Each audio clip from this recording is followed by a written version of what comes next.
I got my power pole down. Hi, Steve Brand here from the Bass College. I'm here with Paul Angelini, Spookman. Getting ready to go out here. We've got a high wind going, so we're going to see what we can do today. And we'll see you guys in a minute down here on the water. This is decent. Look at that. About the same one I caught last night. Yeah, see. Again, black and blue jig. Look at that. Hold that up to the sports camera. Black and blue jig. Nice, huh? Man, it's been tough so far this morning, though, hasn't it? Yeah, We've been throwing spinner baits and chatter baits and swim jigs, all different kinds, and then they just haven't been hitting. I said, I know another spawning cove. I said, let's get back in here, you know. And then I got back into here. We've been here just about 2-3 minutes, and first one on a black and blue jig. That's a good sign that they were in here. They are making beds, though. Look at its tail. Yeah. All worn up. Probably came right off of a bed. And you notice, I don't think there's eggs in that. I think it laid the eggs. Or it's getting, it doesn't look like there's many in there. I think it laid them. But that's a nice one, huh? All right, let's let that one go and see if we can get some more. That. Decent. Right back here in our first spawning cove we ever found. Yeah, it's nice.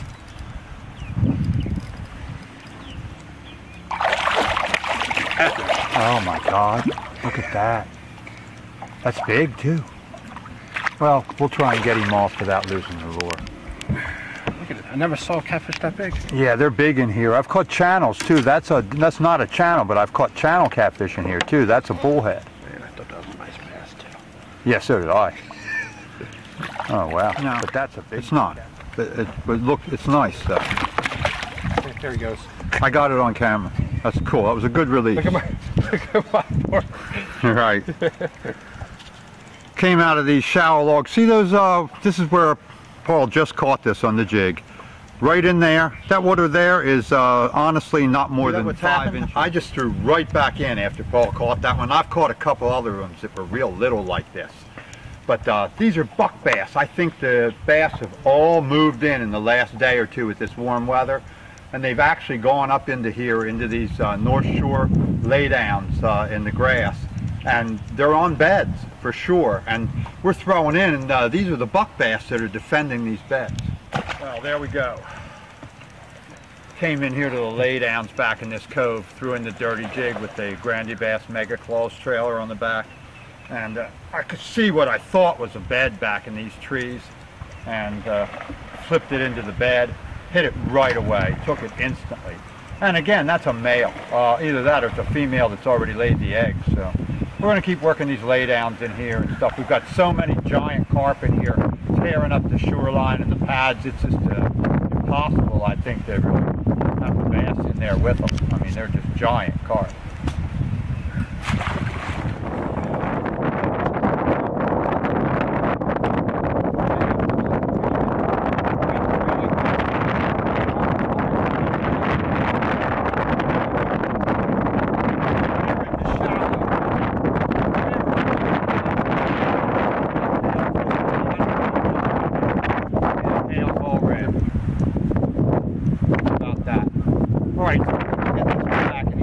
Caught this one on a Assassinator spinnerbait.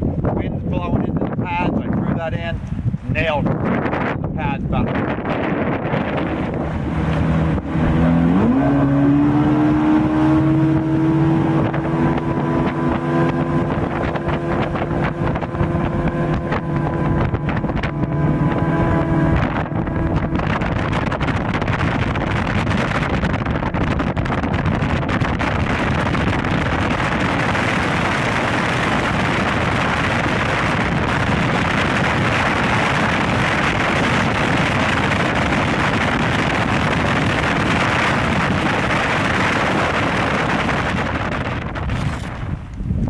Oh man, it was tough.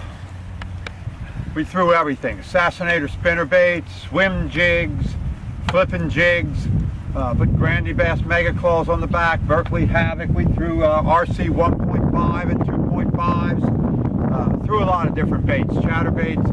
The fish are just in a negative mood. We've got carp jumping in every shoreline, just chewing up the pads. The water's all muddy. Just tremendous amounts of carp. The bass that we caught were all in laydowns mixed with pads, and they had red tails.